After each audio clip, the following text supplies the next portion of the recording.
Hey YouTube, Untamed here. So another YouTube channel that I follow is called Motor Mouth. They recently did a video highlighting an experience a gentleman had up in Canada with their new Hyundai Ioniq 5. It is a full EV electric vehicle that a gentleman bought up there, and the experience that they had after hitting something on the freeway was awful. They ended up having to total out the vehicle with a full battery replacement repair of over $45,000 US dollars. For them, it was over 60,000 Canadian. So the story, if you haven't seen it, I encourage you to go check it out. It is pretty wild. But in this video in particular, I really want to kind of expand upon that topic, right? We always kind of talk about, hey, should you consider an EV? You know, if so, what are the pros and cons to getting an EV over a combustion engine, right? And obviously, a lot of it is politically charged. I get that. I'm not trying to open that can of worms on the video here. But really, I want to kind of highlight what you would experience with the EV, what you could potentially experience, what that gentleman experienced versus, you know, a typical combustion engine motor vehicle, right? So for example, that particular gentleman hit something on the freeway, you know, went up underneath the undercarriage of the vehicle, and it left about a foot and a half long scuff or a scratch underneath, on the protective shield right below the battery.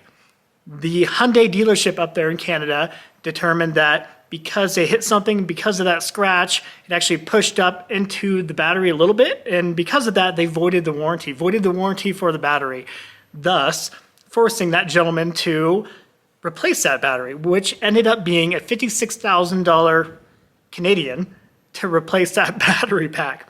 And let me say that again, $56,000, about $44,000, $45,000 US to replace a freaking battery. You know, that it's a totally EV electric vehicle. You know, and we see a number of those as well. You mean, here in this video, I'll kind of show overlay a Kia EV6 GT that I went and saw here in my hometown, and a very similar situation with that, a very similar platform right there, right, with that Kia.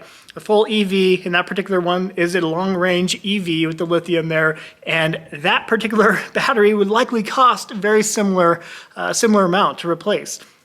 That is insane, right? Granted, you still have typically have a 10-year, 100,000 mile warranty generally, but that gentleman up there in Canada just hit something on the freeway, and that forced them to void the warranty. That is insane. You know how common and typical that is to, accidentally run over something like a tire or something on a freeway, especially at nighttime?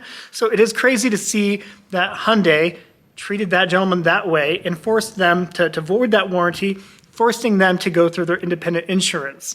He went through his insurance by the sounds of it. And again, after labor, after tax, it ended up being over $60,000 Canadian, so over about $46,000 US to replace that through his insurance. Sure, it's great that his insurance covered it, but what did that do to his insurance premium every month? It went up drastically. I think if I recall in his video, he said it went up 50%, and it will likely remain that high for the next decade or so for him. So a huge second and third order impact just based off of a terrible situation and circumstance. So if you look at the combustion engine counterparts, right? I'm just going to say Toyota 4Runner because that is a vehicle that I like and appreciate. That particular 5th generation Toyota 4Runner has a 4-liter V6.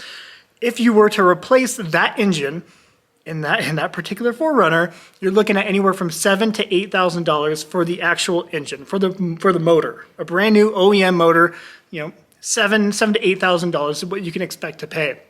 After labor of actually having it, the old motor taken out and that one put into your 4Runner, you're looking right around $10,000, roughly, okay? $10,000 to get a whole brand new 4-liter, 6-cylinder engine replaced in your 4Runner that is gonna last another 250,000 miles plus. I don't know, to me, that is much better peace of mind, especially, granted, to be fair, I live in Wyoming, right? If you're going to travel anywhere in Wyoming, there's not a lot of charging stations out here. The whole concept of EVs doesn't really make sense for my personal predicament, right? And I know I'm not alone on that. But I would much rather spend 10 grand after driving, the crud out of my 4Runner for a decade, putting a 250,000 plus miles on it, and granted, sometimes they even go more than that. They go to 500,000 sometimes without major flaws and major issues with it. I would much rather spend 10 grand and swap out for a brand new, fresh 6-cylinder V6, right?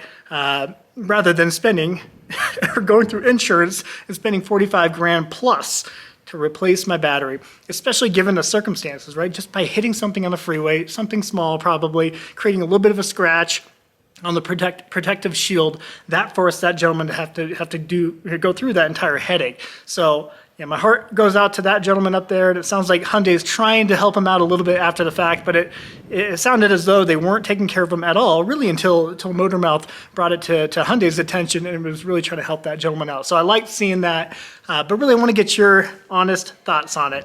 You know, what are truly the pros and cons to owning an EV? And I'm really asking people who own one, even Teslas, right? If you're going to be swapping out the battery packs of a 4-module Tesla, you're still looking anywhere from $20,000 to $28,000 US to do a full replacement of the battery, right?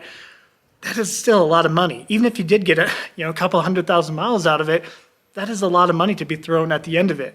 Not to mention, if it's anything like that particular Hyundai Ioniq 5, what if you hit something? What if there's a small mishap that forces you to void your warranty on that battery? Like, that would be a total nightmare and far less likely to occur with a combustion engine, a traditional combustion engine. The chances of you voiding that warranty without doing some hardcore modifications to it is pretty slim. So personally, I would much rather go the combustion engine route for right now, especially when it comes to the long range and the lack of charging stations in places where I live anyway. And to put it in other perspective too, we have a Cadillac Escalade over there.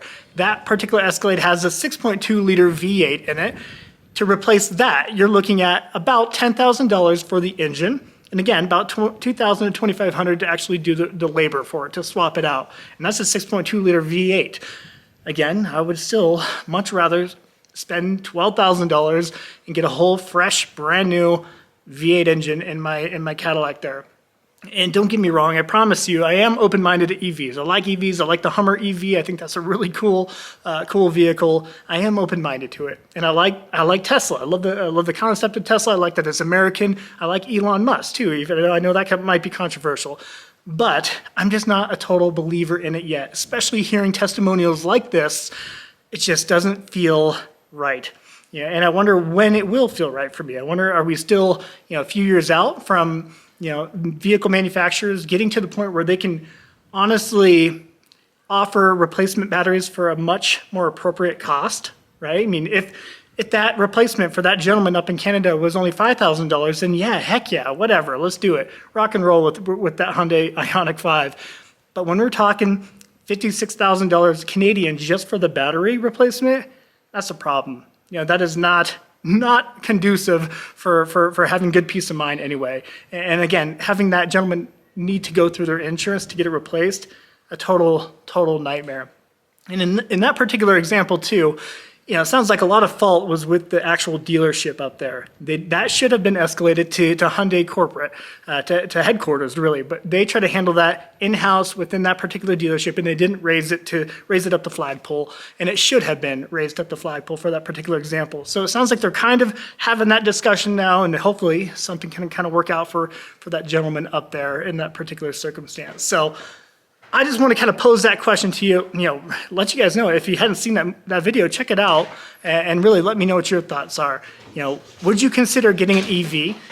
And if so, which EV would you shoot for? Which one would offer you the best peace of mind? And I would be curious to know what your thoughts are in this particular Kia that I'm showing you right here, the EV6 GT long range.